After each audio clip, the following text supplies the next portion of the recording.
Hi, I'm your host, Rebecca Hidalgo-Rains with Grateful Heart TV, and right now we're going to have a different type of episode today.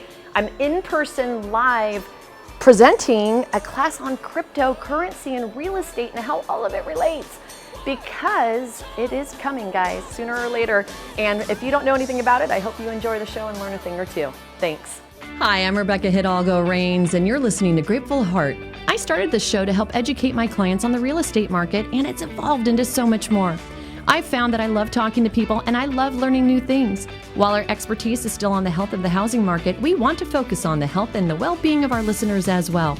More specifically, where we reside in our hearts, in our minds, and in our homes. The biggest purchase in our life just isn't a house. It's where we raise our children, start a new business, pray for our loved ones, and follow our dreams. It's even where we listen to our favorite podcast. When we are successful at home, everything else just falls into place, and we are so grateful for that. Home is where the Grateful Heart is. Thank you for joining us today.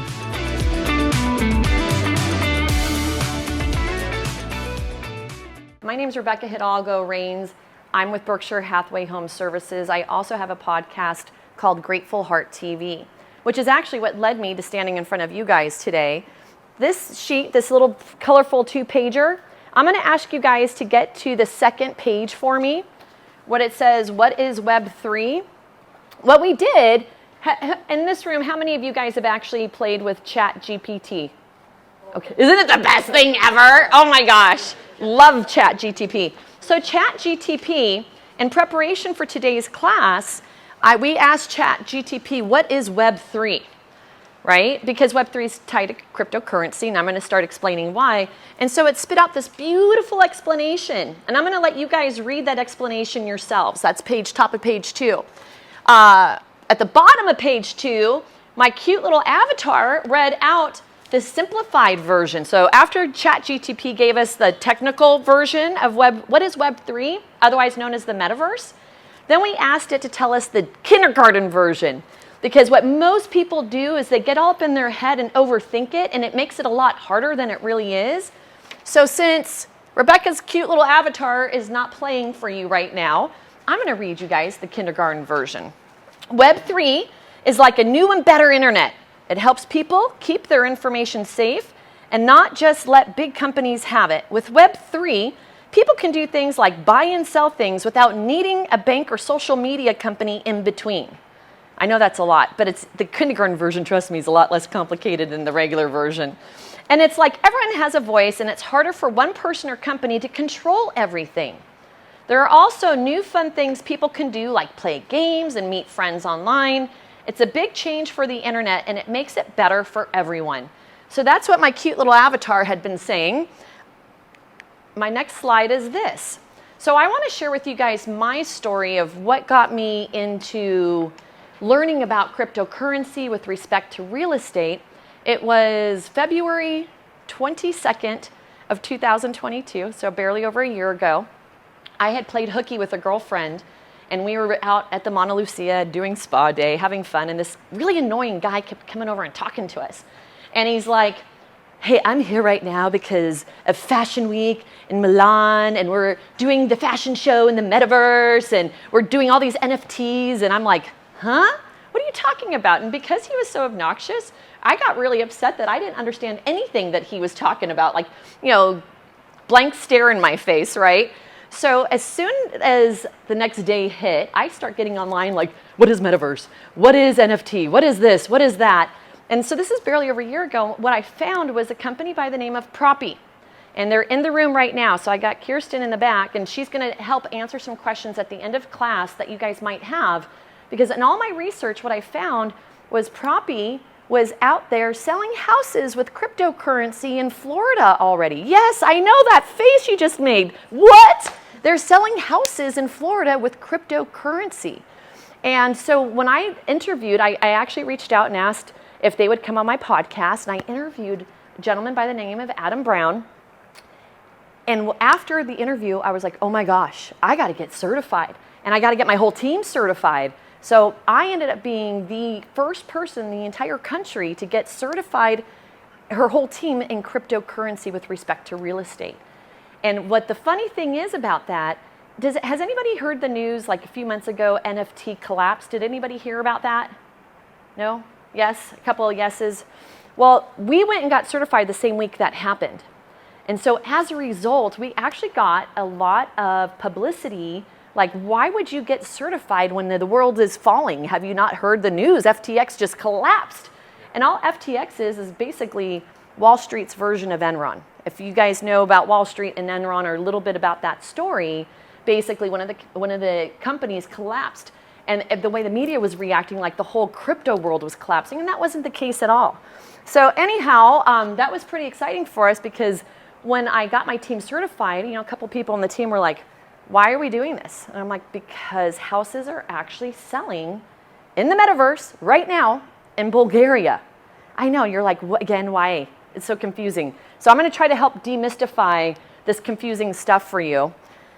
And what I have found is the easiest thing that you can do is take yourself back to 1984. I was 11 years old at the time. I'm not going to ask you, you might not even have been alive at the time. You look too young. But back in 1984, I remember being on the playground and the concept of debit cards. I was like, what do you mean we're going to be walking around with these little cards instead of cash? Does anybody remember that? When we used to have like paper money? And then all of a sudden we're hearing about these cards that are going to have all of our information. Like, what? That's 1984. That's when they were talking about the internet and all the cool things that the internet was going to do. In 1984, none of us knew nothing about nothing, right? And then here comes around 1995, and I think we all started kind of hearing more about a few things, right? By 1995, they're talking about the internet. I think at that point, I was at ASU going to the lab center. Remember those computer centers you used to have to go to because you didn't actually have a computer at home yet? And you have to go there and you get the little paper that you ripped off with the little holes at the sides and all of that fun stuff. That was in that era. So whose web will it be? And then right now, we're in the Web 3 era. This is Web 1, Web 2, Web 3. And this is what's happening right now. And what that is this. So in 1995, Microsoft launched Windows. Remember when Amazon first came out? Yahoo, Etsy, Realtor.com was actually launched way back when in 1995, which is kind of amazing. And MLS listings, that's probably about the time that we got to go from 6 pictures to, 12, 18. And then now we can put in as many as we can actually take and upload. So in 2005, the U.S. Justice Department filed an antitrust lawsuit against NAR to prevent its members from withholding their listings from internet rivals. And then a year later, here comes Zillow. What a world we've been in when it comes to real estate and the internet. 2007, the first iPhone comes out, social media begins to thrive. I think 2008 might have been when I was on MySpace. Anybody remember MySpace? Yeah, that's not around anymore. But that's the same thing that we're seeing right now with the metaverse. Facebook becomes mainstream, social media delusion begins. Dun, dun, dun, dun. And now we're in Web 3 time, which is also known as the metaverse. So birth of Bitcoin, the concept of digital currency, that was 2009. And if you guys signed in, we're going to get you these slides. Okay, because remember I mentioned there's a couple of videos that we can't play. So when you guys get the PDF later, you'll be able to play the videos that we aren't going to get to listen to today. Go ahead and take all your pictures if you would like. In 2013, Bitcoin surpasses 1 billion in transactions. Ethereum blockchain is created. Meta buys Oculus VR for $1 billion. That was a decade ago. So this is not new information. We've been talking about this for 10 years already. Now, smart contracts. We're going to talk about smart contracts today because guess what? If you write a smart contract to NFT, I know this is much. I'm going to get to the vocabulary in just a minute. If you write a smart contract for a home that you NFT'd, you can actually build in royalties and earn a commission. I know that's a mouthful. I'm talking to realtors here, but think about that. You have a property and you make it an NFT. But I'm talking to Chris Harvey over here because he actually owns some crypto. We talked a little bit before class. I told him I'd pick on him a little bit. And if you make it an NFT, in order to do so, you make it an LLC. You have to own it outright. And I know this is just crazy talk right now, but the smart contract, all that is digitizing it. So what I really want to put across before we get into the definitions and the vocabulary is all we're talking about today is money, different types of money, and making it on the internet and doing transactions on the internet. It's that simple. But when I start throwing out these terms you guys don't know, then it gets a lot more complicated. Maybe, if you've already played in crypto some, then maybe it's not as complicated. But for people who haven't, it can be pretty complicated. So I'm going to talk about smart contracts momentarily. And then here's the idea of crypto wallets, which is just basically where you hold your money digitally. Online, in your handheld device. Most people have their wallets. And actually, Chris educated to me about it. Was it a Trust Wallet? Trust Wallet out of Binance. And so I've been playing with Proppy and Abra and all these other companies we're going to talk about today. But there's definitely a lot of people out there trying to beat each other to the finish line, right? Just like MySpace lost to Facebook, there's going to be some loser companies like FTX that lost out when they were trying to become the company. So that said, our first real estate transaction using Bitcoin 8 years ago, long time ago. So this is not new stuff, guys. And then blockchain is another concept we're going to talk about today because smart contracts get recorded on the blockchain. All that is no different than our documents getting recorded at the county recorder's office. But it's digital. I know, I see your face. So think about it. When you guys go to close a transaction in real estate, your title company records it at the county recorder's office, right? Right? And then you get a commission check afterwards. It's always a fun day, right? We like those days. So imagine this. Your contract you're writing that's digital. I mean, we do that right now with Transaction Desk. How often are you printing out a contract and people signing it by hand anymore, right? So it's a digital contract that gets recorded digitally. That's it. But they make it sound so complicated. So one thing that I've learned in learning this material, okay, we use SPUDs. We talk about Binzers. We talk about DOM and TOM and all these other acronyms in real estate, right? This world has theirs. And we just have to learn it so that we can understand what they're talking about. Once we learn the vocabulary, the concepts are so much easier to comprehend. They really are, I promise. So I'm going to move forward. In 2018, the first real estate sale recorded on the Ethereum blockchain. Ethereum is a type of cryptocurrency. And their blockchain is basically their county recorder's office. So it sounds more complicated when you read it until you have somebody break it down for you a little bit, right? And then 2019, during COVID, how many of you guys heard about Snoop Dogg's rock concert on the Metaverse? I got a couple of yeses in the back of the room. So that's what started happening. First was the art world discovered crypto, and they were playing in the Metaverse, creating NFTs. And we're going to talk about what that is in a minute. All of that was happening all through COVID, and I do think because a lot of us are locked up in our houses that some people got really into it because they were home all day on their computers, right? And then 2020, several U.S. properties sell as NFTs, Metaverse land sales go mainstream. 3 years ago, you guys.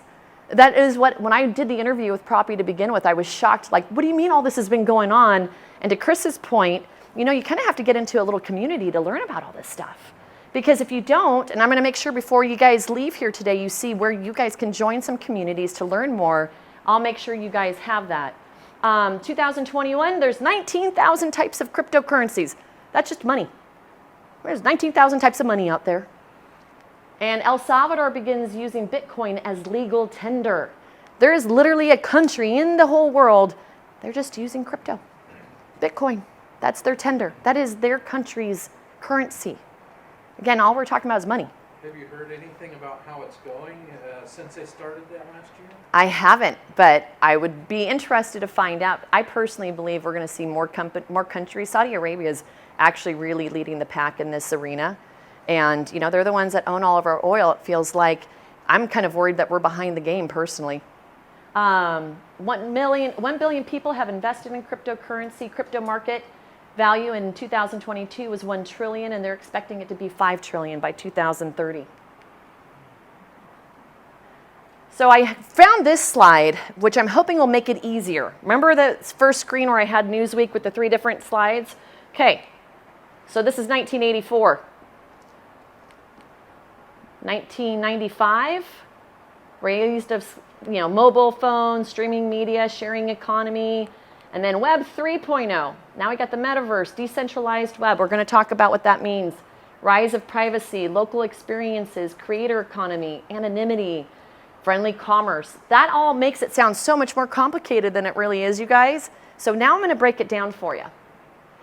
Here's the definitions page, and you guys each have them right here in your handout. So we figured after all the times that I've been in classes now in this last year, the hardest thing I've found trying to share this material is really this. So I wanted to make sure everybody went home today with the definitions. And thank goodness for ChatGTP. We love ChatGTP because, we ran these definitions through there just to make sure they were easy to comprehend. One thing, I'm going to laugh at myself. Kirsten had to correct me a couple weeks ago. I kept saying non-refundable token, which is so wrong. I don't even know where I got the re from, and she's laughing at me right now. So I'm just sharing that story with you because even though here I am standing in front of the classroom, I'm still learning too. Most people who are in this world, it's a constant learning curve because everything is changing all of the time and improving and getting better. So the more you're in it, the more you understand it, the more you hear it. So we're just going to talk some basics today. Blockchain, an open network of individuals that share potentially valuable data in a tamper-proof way. Okay, just that first sentence. Again, I'm going back to the county recorder's office. We're just talking about a digital version of your county recorder's office. But man, oh man, do they make it sound complicated, do they not? So data is collected in groupings called blocks. Each block has a certain storage capacity, so when it's filled, it is linked to the previously filled block, forming a chain of data, hence the name blockchain. I'm going to break that down again. Imagine Legos. And when you're building Legos, you have to connect it into another Lego in order for it to work, to start building up, right? So it's kind of like the concept of Legos, that you need to have them connected to have them be valid, to have them work. So the idea on blockchain and what they say, why it's information, once it's there, you can't change it because hackers, they like hacking stuff, right? They like to steal. That's why we all have this wire fraud thing that we have to get signed now by our clients, right? They steal money digitally. This is supposed to be way more tamper-proof than anything we've seen, and you can't change it after it gets recorded. So, county recorder's office, you can go back and re-record stuff. You can't delete once it's on there. It's going to always stay there, and that's because, like Legos, you can't change one without the others knowing about it, without it happening. So the blockchain, to me, seems to be one of the hardest concepts for most people to grasp, because as we continue talking, when people start speaking quickly with words you're not very familiar with, they lose you after the first sentence sometimes. When additional information is subsequently added, another block is formed and added to the existing blockchain. So in concept, the idea is that, say Chris sells a house and he minted it as an NFT. And again, I'm going to explain to you what I'm talking about. But basically, you have a house, it gets recorded on the blockchain from the first inception of it. Anything that you do going forward with that house can be continued to be recorded on the blockchain, just kind of like how you guys can go into Monsoon and look at a title history on a house. But how many times do you guys go in there and there's mistakes? I don't know about you guys, but I know there's a lot of mistakes that happen, and apparently in the blockchain that doesn't happen. They can't tamper-proof, like the hackers haven't been able to get in there. And then remember I mentioned earlier smart contract? Really, guys, if you read the definition of it, a smart contract is a self-executing contract of the terms of the agreement between buyer and seller, blah, blah, blah, blah, blah, blah, blah, blah, blah. Okay, what that really is talking about, it's just a contract we use today, and it gets recorded on the blockchain. Again, they just make it sound way more complicated than it is, and it comes into talking about decentralized blockchain networks.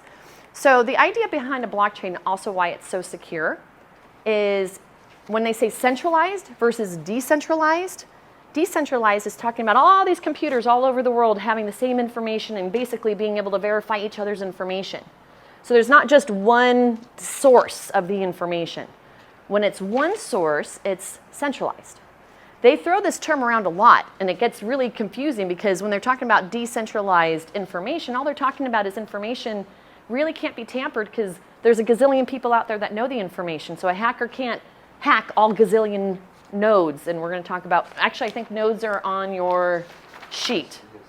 Yeah, nodes are on your sheet. They have to do with blockchains. Cryptocurrency, I hope I've already killed this with a dead horse, or however the saying goes. All it is just electronic money, guys. Nothing crazy here. What are some of the cryptos you own? Chris? Ethereum. You own Ethereum? That's one of the big main ones. ADA. Yeah. They say the best way, and I did this. Dogecoin. Dogecoin. The meme. Yeah. I mean, and Solana's another one that I've invested in. They say the best way to learn and to know when your clients that are playing in crypto, just get a basic wallet. And we're going to talk about a couple of real basic wallets. Throw in 20 bucks. And then that way you know when it's coming up or going down. You know, you don't have to invest a lot to kind of follow what's going on out there. And if you just pick a couple different currencies, it's really interesting to watch it, just like the stocks, going up and coming down. You actually don't even have to buy crypto to get that. An app to see your currency going up or down. It's true. You don't have to, but when it's your money, when it's your money, you pay attention a little bit closer when it's going up and down. I'm just saying. Okay, so the metaverse. A virtual reality space in which users can interact with a computer-generated environment and other users. That's just a mouthful of talking about. We're going to be able to walk into the internet with our virtual reality glasses and experience it like I'm walking right here by you instead of being back there by the screen. It's going to be more of a 3D immersion into the internet. So if you actually create an avatar like I had in the very beginning of the class, you could be walking around and checking stuff out, and guess what? There's things coming out there where you're going to be able to have a digital twin, I'll explain what that means, of a property that lives in real life that also exists in the metaverse, and you can buy both. Yeah, I know, that's a lot, isn't it? I know, you're going to see the crinkling of your face. You're like, that's a lot of information. But really, all the metaverse is a really cool version of today's internet on steroids. Then we get to the crypto wallet. And you talked about a trust wallet through Binance. I have Coinbase, which is a real basic one that a lot of people start on. You probably started on Coinbase too, didn't you, Chris? Yeah, I did. Coinbase was the first exchange that I signed up with. And then looking at coins that they didn't have, then I expanded to Binance US, which had a whole nother array. Plethora of them. But the wallets are basically just decentralized, you know, they call them DeFi wallets. And so they're kind of universal. That certain wallets can support some coins and others with a rare one. So to put it into your head to make it easier, perhaps, I bank with Chase. I don't know if anybody else banks with Chase, maybe Bank of America for you. All it is you're logging in to see where your money's at. A crypto wallet, you're logging in to see where your money's at. It's just really the same difference. I hope that kind of makes sense a little bit for you guys. The one thing that really makes sense right now is when you're seeing these banks close down and these depositors lose their money. The whole concept behind a crypto wallet is you are your own bank. You carry the keys to your own money, which means that it cannot be lent out and when you make your $100 deposit at Bank That's of America, a killer example. 10 times. So you can do that yourself, and that's what they call staking. And we're going to get there. A different level of staking, which is just basically earning interest on your money. We're totally going to get there, Chris. But the whole concept of the wallet is that you are the control of your own keys, your own wallet, not the bank, the centralized authority. And that's a wonderful explanation. And because of all the banks, the 4 banks that failed in the last couple of weeks, there was a bank run, people running to get their money out. To his point, the reason why that happened is because those banks get to loan out 10 times what they actually hold in their account. And they're not required to hold reserves. Which is even scarier. Again, why 4 of them collapsed in the last few weeks. And to your point, you could borrow your own money, and we're going to get there and explain how that part works. Actually, Tracy King with Prosperity Mortgage is going to cover that part. There are some risks involved. Absolutely. There's risks in everything. There's no matter what you do, nothing ventured, nothing gained, and there's a lot of people who are waiting for. I'm just mean as far as putting your money in the bank. Oh. It seems to be a little safer than buying some crypto and then finding out the bottom fell out of it, and you have. So you know what the thing about crypto? The easiest way for me to explain it to people, to me, it feels like you're just playing in the stock market. So if you don't have a threshold for investing in the stock market, and depending what stocks you might choose to invest in are more risky than others. That's really. I do, and I do have cryptos, but I'm just saying the bank analogy is good, but it's a lot riskier than using the bank, I think. Unless you have under $250,000. That's even better. If you're talking about crypto, but in addition to on these DeFi wallets is the stable coins, right? Stable Right. coins. So the entry level of most of the populace that's going to get into the digital wallets are going to start out with just the stable coin, which Yeah. is going to be a Bitcoin. USD coin, Yeah. which is a digital dollar. So you're just converting your paper dollar to a digital dollar. And It's a lot in more there. fun than banking. Oh, well, I will tell you one word that you're going to hear thrown around a lot is fiat. And it's on page 2 of your definitions. Yeah, you know what it is. All fiat is cash. But again, I'm kind of going back to my explanation of Benzers and Spuds and all the acronyms we use in real estate. They use fiat when they're talking about cash. Just simple stuff. Go ahead. Can you go over the concept of mining? Mining, I'm getting there. You're just ahead of Oh my me. God. Yeah, he's like, oh, we're going to get into mining today. Okay, let's do this. All right, well, I didn't finish the NFT. Digital assets are unique. Okay, so cryptocurrency is one thing and NFTs are another. Crypto, you can exchange for like, meaning if I have 2 pennies, they are valued the same because they're exactly the same as far as everybody's concerned, right? But if I have a penny, I'm not going to use a penny and a dime. If I could NFT this mouse if I wanted to. I could NFT a picture if I wanted to, or I could NFT land if I wanted to. And that has to go with mining. And so we're going to get there to the next page. But let me just finish up. The avatar is like a picture or character that represents you online. It can be used to show what you look like in games, on computers, and virtual worlds. The one I created it on IMMI. IMMI, cost me no money. And that will be part of the presentation when you guys go back and get to watch it later, if you care to. Then if you want to create your own avatar, you can. Okay, so I'm going to get to this in just a quick second. But you asked me about mining. Oh, that's funny. We didn't even actually put mining on here. Nodes have to do with the blockchain. I'll let you guys read that later.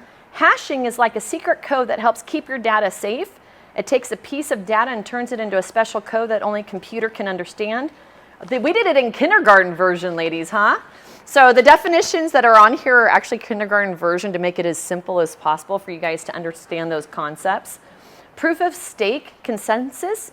Users put down a stake of cryptocurrency in order to be eligible to validate blocks and earn rewards. So you can read through some of this. Proof of work is a consensus algorithm used in cryptocurrency networks that require miners to solve complex mathematical puzzles in order to validate transactions and create new blocks on the blockchain. So essentially, there's a whole bunch of people with a whole bunch of computers, and they're going around getting paid to mine and mint on the blockchain all kinds of stuff. So it's just basically a person. They're not little miners with like little axes or anything like that, but they're people, and they're going in here on the blockchain and doing a whole bunch of work. And this is an example of an NFT. So I gave an NFT as a gift to a client. After we got certified, we made all kinds of publicity, and one of my clients, a super nerdy client, I love him, he's so fun. I went to high school with him, and he's been a gamer ever since I've known him. So he messages me, and he's like, oh my gosh, Rebecca, I'm so excited. The next house I sell, I'm going to sell using my crypto. I'm like, cool, and using crypto to buy and all of that. So we went to Proppy, and Proppy did this for me. They basically took a picture of the house, created a QR code, and then recorded it on the Ethereum blockchain and also at the county recorder's office. So anytime he goes to sell that house, if the next individual happens to be interested, understands crypto, thinks this is cool, because guess what I had to do? I had to get his address to his wallet, and then the title company dropped this NFT into his wallet, so he was able to see on his phone his NFT that he now owns, and all it is a picture of his house. But guess what? I can also NFT the house itself. And the whole concept of that is by making an inanimate object a commodity. That can be, to your point, remember earlier you were talking about fractalization and tokenization, and those words we didn't even put on our definition sheet, which I probably need to add a few more because those are words that are thrown around a lot. So essentially an NFT allows somebody to sell something as one unit, which is what they've done with Proppy in Florida for a couple of the properties that they've sold, or people can own a percentage of it, kind of like a timeshare. So when you think about timeshares, that's kind of like when you break things up, fractionalize it, and tokenize it, then multiple owners can own the same NFT depending on the percentage that they actually own. I know that's a mouthful. I promise you, the more that you guys learn about this and the more that you hear it, it won't sound nearly as confusing, because every time I go and talk about it, yeah, like he was like, good morning, just received my first NFT, very cool, like it. And yeah, he's like, heck yeah, if they're into crypto, get everybody an NFT of their house, because he just thought that was the coolest thing ever. You guys are all looking at me like this right now. And it's okay. It's okay, I get it. It's really confusing you again, like, why does this have anything to do with me? The reason why it has something to do with you is you're licensed to sell real estate, and this is happening out there in this world right now. And those of us who get into it before everybody else gets into it, when the crypto winter is over and there's hungry people wanting to reinvest their money into real estate, because we've had a few of those phone calls, you need to understand why. Who came first, crypto or the blockchain?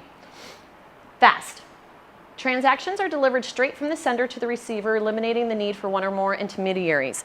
So these are examples and reasons why to use crypto and blockchain. It's consistent. Blockchain's networks operate around the world 24 hours a day, 7 days a week. That is true. If you want to send somebody money at 2 a.m. tonight, you can. You don't have to wait for the bank to open up tomorrow to send a wire. No Western Union? No, and in Western Union is a lot more expensive. You can send $1 million on Ethereum for a heck of a lot less than you can on Western Union. That's another reason. That's the inexpensive point. Oops, I went too far. Blockchain's distributed network of nodes provide collective protection against attacks and outages. So the nodes, remember I was talking about Legos? Just think of nodes and blockchain with Legos, and I think that helps remember what it is. And tamper-proof, because you can't change one Lego without changing a gazillion Legos, kind of thing. How blockchain will transform real estate. So decentralizing the MLS, there's companies out there, I've talked to one firm, and that they're trying to do is have auctions. So this is what we're seeing so far is if you NFT a property, you auction it. And there's a lot of companies rushing to the finish line trying to be the company. Property is one that I've chosen to work with. There's another company here local, and they were wanting me to put a property on. I'm talking to them about putting a property on their platform and auctioning it off. And they aren't making me do it as an LLC, which I find pretty fascinating. Tokenized ownership, smart contracts, decentralizing Airbnbs. So 10 people can own an Airbnb in theory if they do it this way. Preventing title fraud, crowdfunding, kind of the same concept. You have a lot of people invested in the same thing. Preventing wire fraud, property inspection, transparency, fighting mortgage fraud, and title transfer transparency. Today, we have Alice the buyer and Bob the seller, and we have all these people involved. And I do think that's where a lot of the pushback comes from people in our industry is they find that they are considering this to be a disruptor. So they're not super excited to endorse title companies using the blockchain, because then what happens to their world? And this is coming as a change. We're going to see it while we're still alive, I'm certain of it. When the deal from hell fell apart 500 times, but you still got it to close. We've all had these kind of transactions, have we not? And so the idea here is you're improving efficiency. When you go and sell a property on the blockchain as an NFT, there's timelines that everybody is a party of. Everybody has access to it. So they can see, did the home get through inspection? Did the home this? Did the home that? Because it's completely public if you have the address for it.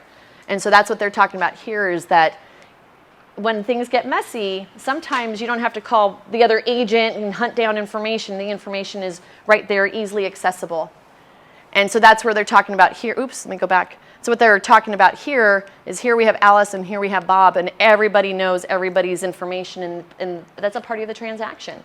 So we're going to see a lot more of that going forward. Real estate and crypto, cryptocurrency to cash, crypto wallets, crypto loans. Okay, so this is the part that I would like to introduce Tracy King at Prosperity Mortgage. She also got certified with our team when we got certified. And Tracy is the one that I went running to when I had a client last year call me wanting to purchase with his cryptocurrency. Oh, Tracy, Verizon's got your microphone. Oh, this image here, wasn't it $17 million condo that was in Florida that sold with crypto, Kirsten? I feel like that's what Nina was telling me, that this is actually at one of the homes that Proppy sold, a condo, oceanfront, $17 million, all in crypto. And here we're talking about the Coinbase and Abra. And Abra, before I turn it over to Tracy, we have an 8-minute presentation in here. Can't play it because I don't have the audio. And I'm actually probably running out of time with the class. So when you guys all get this, listen to it. It's good stuff, and it's what Abra offers, which I'll let Tracy explain what Abra offers. Okay. So I work for Prosperity Home Mortgage, which is a local mortgage company here. And we do the transactions that you're going to see with your clients that are receiving a traditional mortgage and they want to use their crypto as a down payment. We now are to a point where Fannie, Freddie, FHA are allowing customers to use their crypto. They're just requiring that they cash it in and use it, turn it into dollars, and we have to track it. So what's important to know is when you have a customer that comes in, we do need to know when did they take it, when did they purchase the crypto, when are they converting it, and then they're using it as their down payment, and then they can get a traditional mortgage. Now what we're starting to see are banks like Abra that allow it to stay crypto the entire time, and you don't have to worry about getting a traditional mortgage. You're actually... Oh yeah, the contact info's in here for you guys. You're actually securitizing your crypto. And the best way that I can explain this was way back when I used to work at a savings and loan, and you could hold a CD as collateral for your house, and then they would give you the money. Same thing with the crypto. They're holding your crypto account as collateral, and then they're lending you the money to go ahead and purchase the home. So the benefit to you is, like I did on the CD, the customer could still earn the interest. You're paying yourself the interest. You're paying yourself interest. The benefit to you with the crypto is you're still able to earn, and your crypto is able to work for you. You just have it set aside as holding collateral for the property that you're purchasing. And then you'll want to watch the video because it'll talk about how much you need to set aside, what if it's going up, what if it's going down, so on and so forth. She knew what you were going to ask. But banks are specializing in that now. Not your traditional banks yet. I mean, I think we've come a long way just for Fannie, Freddie, FHA to recognize that we can utilize that in terms of the down payment, but they're taking it to the next level. So I think the client that I had this past year that reached out to you, he just didn't want to cash in his crypto. And that's where a lot of people who bought where it's higher than it is today, they don't want to lose money, so they're holding on to it until the market rebounds and we come out of the winter. I think there's some also trying to wiggle around taxation too. Oh, for sure. I had another call from a gentleman after he saw some of the news articles I'm going to share with you guys. And he wanted to go straight from his XRP wallet, which they're talking about XRP right here, straight to the title company. And you know what? We're not accountants. We're not attorneys. We can only tell them what little we know, and they needed to look and see if that's truly tax evasion. But I think there are a lot of smart crypto investors that would love nothing more than to transfer their crypto into real estate and hope they don't have a taxable occurrence. So what would happen if the government passes this thing where they want to charge you for unrealized profits? Well, that's why they have a bunch of auditors now, right, that they just staffed up with. And in fact, that leads us really well into these articles right here. So this was the one, you guys will get all the, oops, I went too far, sorry. These are all the ones that, this was the one that hit while we were getting certified back in November. And then this one, I love this article, and you guys are going to get this in your email. Read it. This so explains what crypto is going to be doing in the future. It's a great article. So make sure you guys read this one. And then this one talks about, this is happening right now. So XRP is a type of crypto. And right now, we're going to find out how the government is going to oversee or try to oversee. The SEC thinks they have jurisdiction. And so we're going to see where that leads to. Because wherever it happens here is going to set precedents for us going forward. And that might make more people feel more secure with crypto. Especially if you already own it. Okay. So it looks like we're about done, you guys. They're cutting us off, so I'm going to make this really quick. We had a bunch of articles because of learning about it, getting certified in it. Kirsten is here in the room. So if you guys need, ever have an opportunity working with a client and you don't know how to answer their questions, call her. She'll help you. Because she helped me when I had a couple phone calls after all the media stuff that we had. And then, Kirsten, is there anything you would like to add since you didn't get an opportunity to speak to these folks today? Yeah, I mean, since it's a smaller group, I would love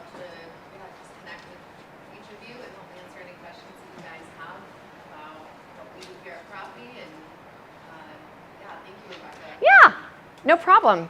What I'll do is we'll have this recording and we'll share it with everybody, and then that way you guys can get the videos you didn't get to see today, and then you'll have some other resources, and that's what I was going to share. If you guys get onto Abra's website and sign up, and also Proppies, they actually have a great community, both of them. I get emails dripped on me every week of things I can hop on to. They have meetups all the time so that you can learn and talk crypto with people and learn more yourself. So thank you for your time today. I hope you guys enjoyed the class.